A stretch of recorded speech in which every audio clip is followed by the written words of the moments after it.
After 2 years, a conversation with the President of the United States. Last evening in his office, Mr. Kennedy looked back at the first 2 years of his presidency and looked ahead. Talking with him for some 90 minutes were 3 White House correspondents: Bill Lawrence of ABC News, George Herman of CBS News, and Sandra Van Oker of NBC News. Now on the CBS television network, an hour of that conversation, edited and recorded on videotape.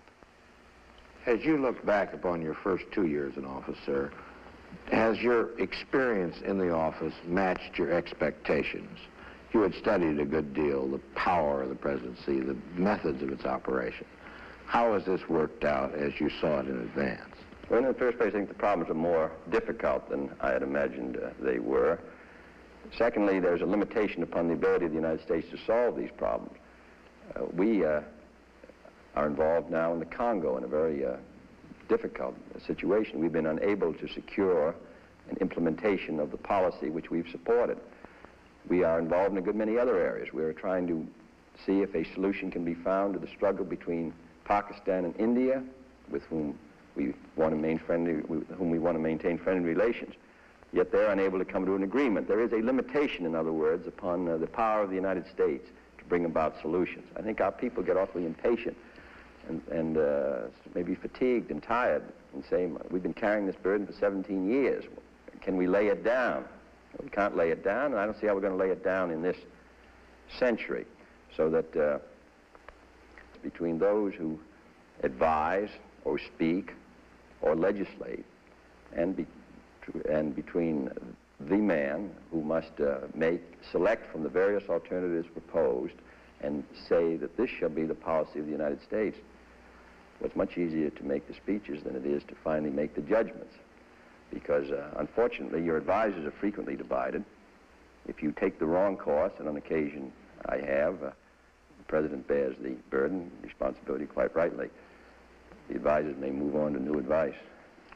Well, Mr. President, that brings up a point that's always interested me.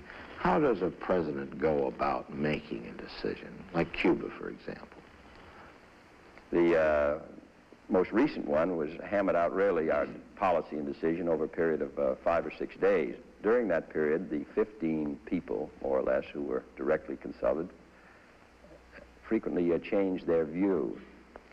Because whatever action we took had so many disadvantages to it. And each action that we took raised the prospect that it might escalate with the Soviet Union into a nuclear war. Finally, however, I think a general consensus developed and certainly seemed, after all alternatives were examined, that the course of action that we finally adopted was the right one. Now, when I talked to members of the Congress, several of them suggested a different alternative when we confronted them on that Monday with the evidence. My feeling is that if they had gone through the 5-day period we had gone through at looking at the various alternatives, the advantages and disadvantages of action, they probably would have come out the same way that we did. I think we took the right one. If we had had to act on the Wednesday in the first 24 hours, I don't think probably we would have chosen as prudently as we finally did, a quarantine against the use of offensive weapons.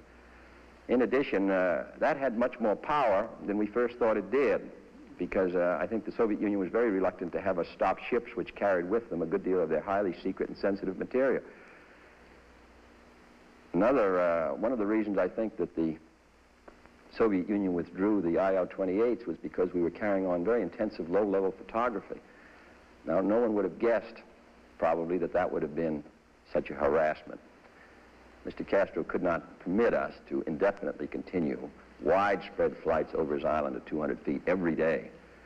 And yet he knew if he shot down one of our planes that then it would bring back a much more serious reprisal on him.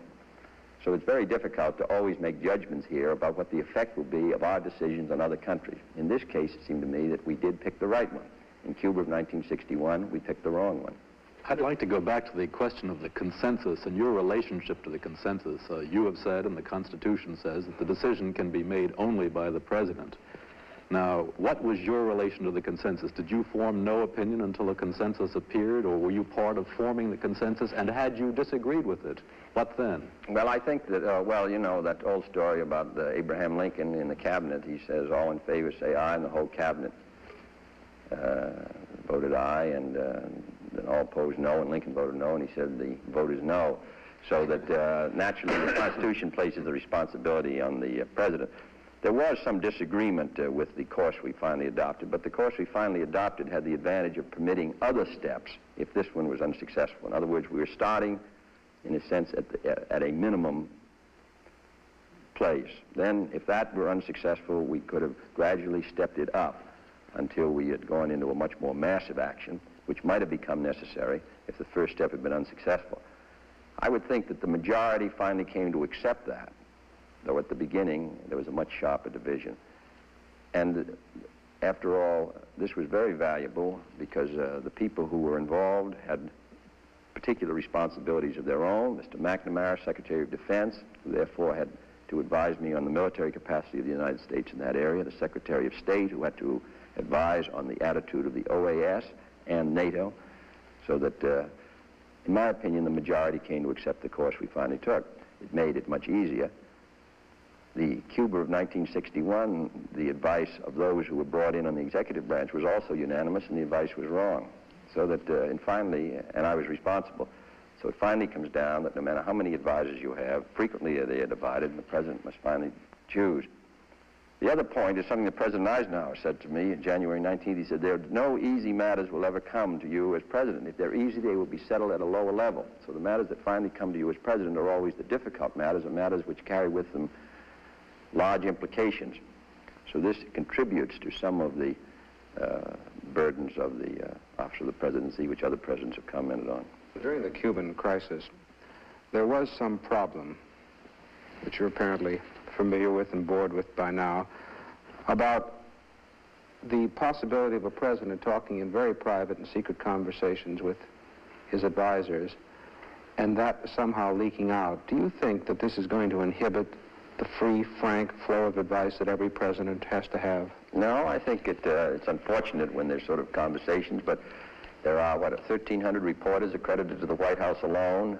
There are, I suppose, 100 or 150 people who are familiar with what goes on because in the Security Council meetings, in one way or another, you've got the people who are actually there, and you've got others who are given instructions as a result of the decisions there, and I suppose people do talk. And then, as I said at the time of the Cuban disaster of April '61, that success is 100 fathers and defeat's an orphan.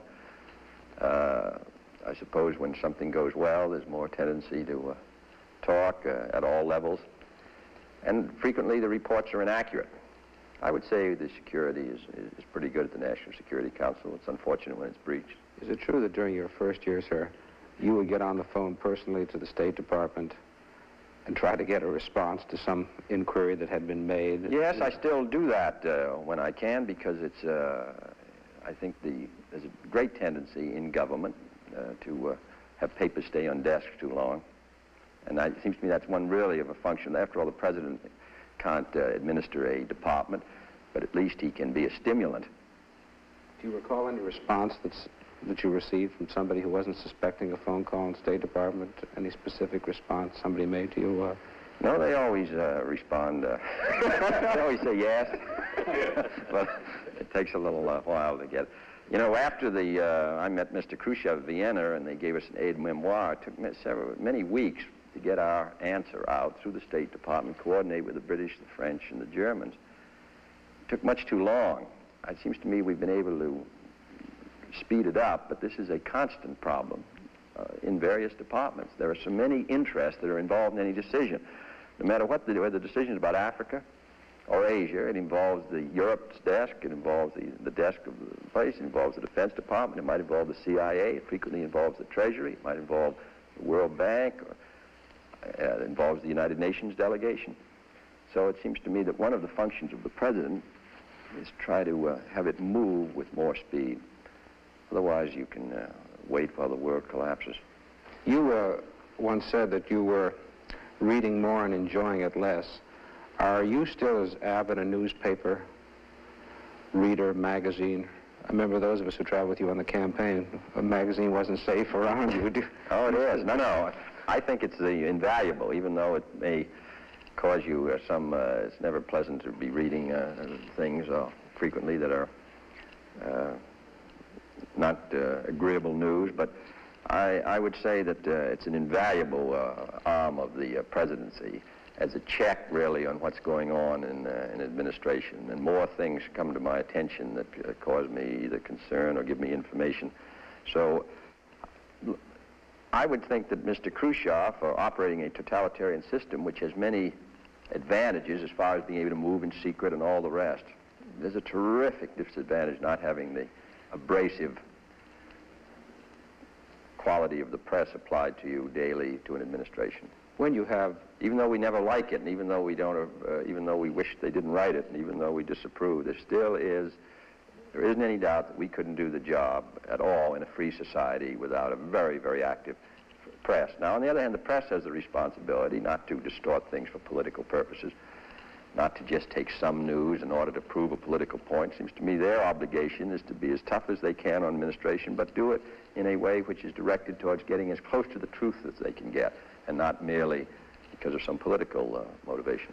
Mr. President, in the light of the election returns, which at the congressional level at least were certainly a defeat for the Republican hopes, how do you measure your chances for significant success domestically in the Congress just ahead? Well, I think we'll be in about the same position of the last 2 years. I think that, as I say, what we have that's controversial will be very closely contested. Did the complexion of the House change a little bit by these shifts due I to would say it's redistricting? slightly against us more than it was. We're not quite as good shape as we was for the last 2 years, but we're about where we were the last 2 years, which means every vote will be 3 or 4 votes either way, winning or losing.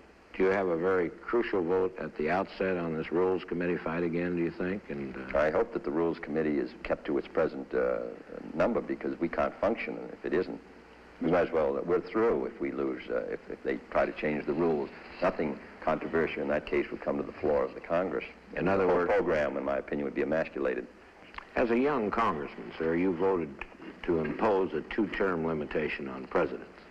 Now that you've held the office for a while and also observed its effect on President Eisenhower's second term, would you repeat that vote even if the amendment did not apply to yourself? Yes, I would. I would. I know the conditions were special in 47, but I think 8 years is enough. And I'm not sure that a president, if he's, in my case, if I were reelected, that you're at such a disadvantage. There aren't many jobs. That isn't the power of the presidency, patronage at all. They're filled in the first month. Most of those jobs belong to the members of the Congress anyway, so patronage isn't a factor. I think there are many other powers of the presidency that run in the second term as well as the first. well, Mr. President, on that point, The fact is, President Eisenhower has great influence today in the Republican Party and therefore in the country, and has great influence in foreign policy. He doesn't even hold office. In some ways, his influence is greater to some degree. So that, and the same is really true of also of President Truman, President Hoover. I don't think that it depends on the influence of a president, still substantial in his second term, though I haven't had a second term. I think it is. Are you looking forward to one, sir? Mr. President, on that point, much of your program still remains to be passed by the Congress. There are some people who say that you either do it in the next 2 years or it won't be done should you be elected to a second term. Do you share that point of view? You know, in the first place, I think we've got a lot by. I was looking at what we set out to do in January '61 the other day, and on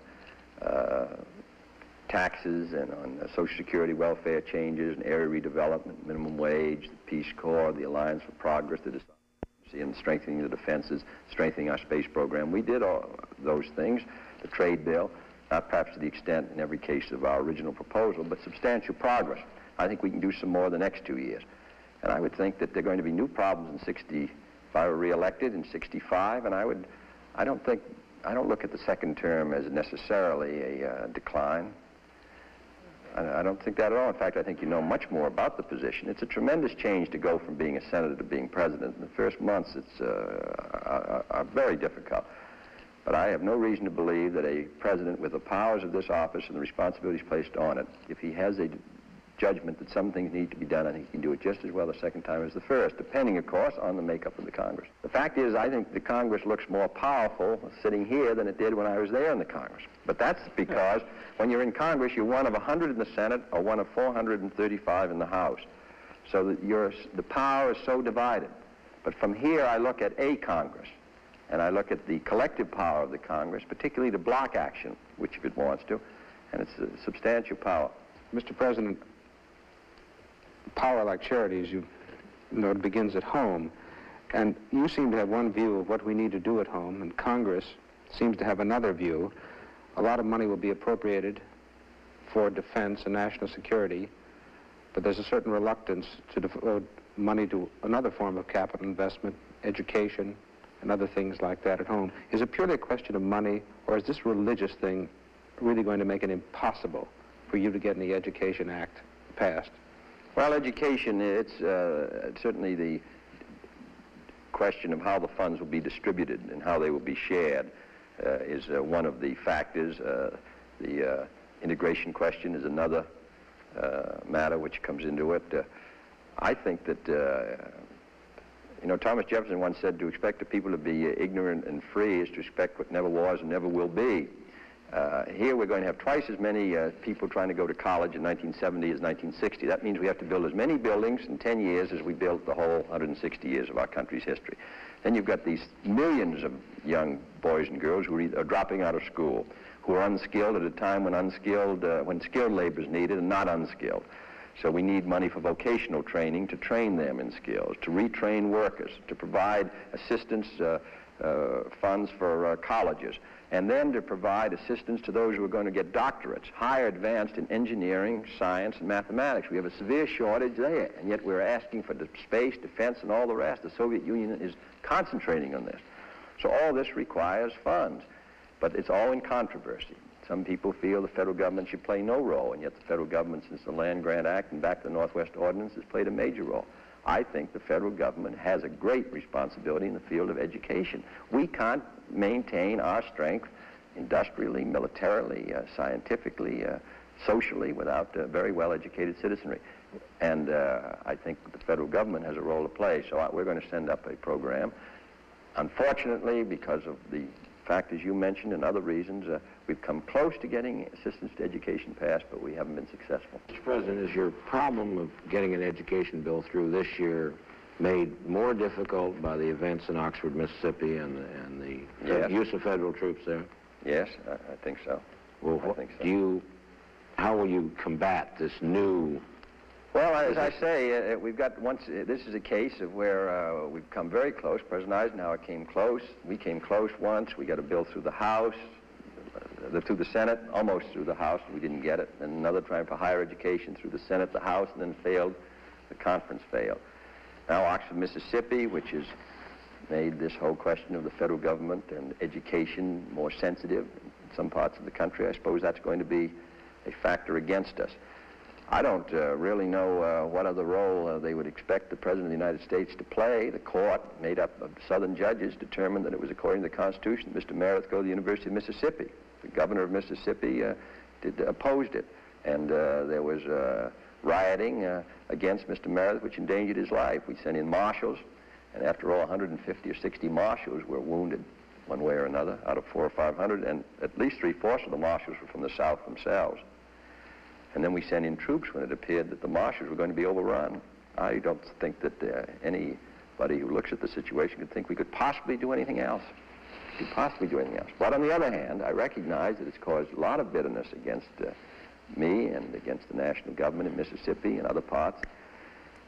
And though they expect me to carry out my oath, Constitution, and that's what we're going to do, but it does make it more difficult to pass an education bill. But I think we shouldn't penalize this great resource of our youth for all these reasons. Instead, we ought to do the job and get these schools built, these teachers compensated, and higher education available to all these boys and girls. And every time I drive around the country, that's all you see are 6 and 7 and 8 and 9-year-old children who are going to be pouring into our schools and colleges. And every governor will tell you that's his major problem, providing educational facilities. Well, the national government has a responsibility. If we could return for a moment to this subject of the President's responsibility in foreign affairs. Now, when some congressmen disagreed with your course of action over Cuba on that Monday, the responsibility you had by the Constitution was very clear. But in domestic matters where the responsibility is divided, how do you use the presidency, in Theodore Roosevelt's phrase, the bully pulpit, to move these men who really are kind of barons and sovereigns in their own right up there on the hill? Have you any way to move them toward a course of action which you think is imperative? Well, the Constitution and the development of the Congress all give advantage to delay. It's very easy to defeat a bill in the Congress. It's much more difficult to pass one.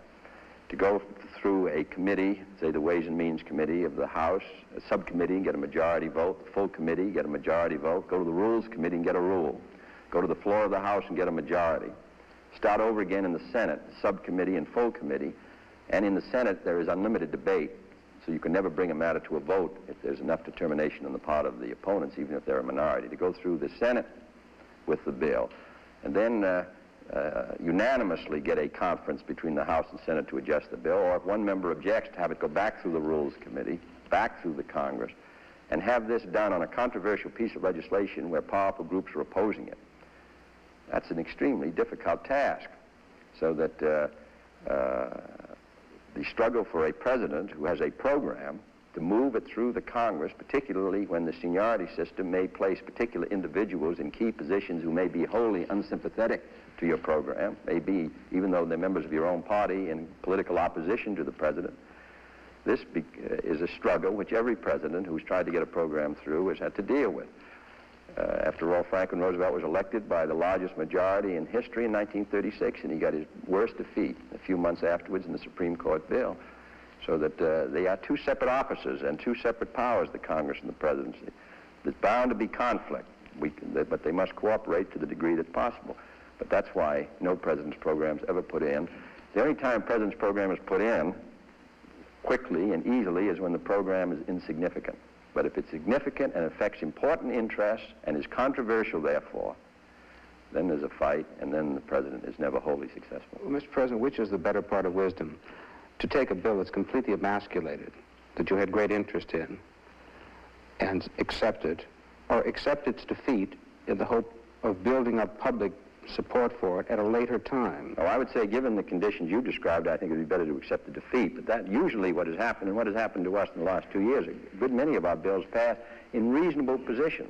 Not the way we sent them up, but after all, the Congress has its own will to, and own feelings and its own judgment, and they are close to the people. The whole House of Representatives have just been elected, so that it's quite natural that they will have a different perspective than I may have. So I would say that what we ought to do is do the best we can. But if it's completely emasculated, then there's no sense in having the shadow of success and not the substance.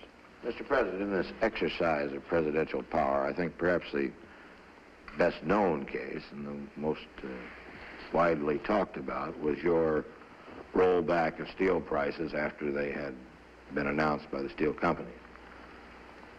Some people have suggested that in retrospect, perhaps you would not have acted so vigorously. Is there any truth in this suggestion? No, I must say I think it would have been a very serious situation if, though I don't like to rake over old fires, I think it would have been a serious situation if I had not attempted with all my influence to try to get a rollback, because there was an issue of good faith involved. The steel union had accepted the most limited settlement that they had had since the end of the Second War. They had accepted it 3 or 4 months ahead. They did it in part, I think, because I said that we could not afford another inflationary spiral that would affect our competitive position abroad. So they signed up. And then when their last contract was signed, which was the Friday or Saturday before, then steel put its prices up immediately.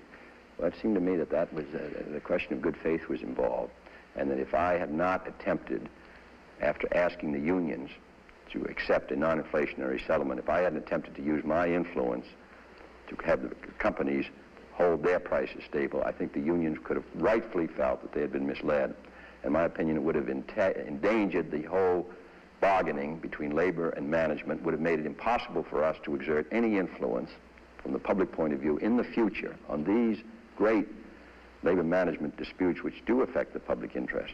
So I have no regrets. The fact is we were successful. Now, supposing we had tried and made a speech about it and then failed, I would have thought that would have been an awful setback to the office of the presidency. You know, I just think that looking back on it, I wouldn't change it at all. There's no sense in raising hell and then not being successful. There's no sense putting the office of the presidency on the line on an issue and then being defeated. Now, an unfortunate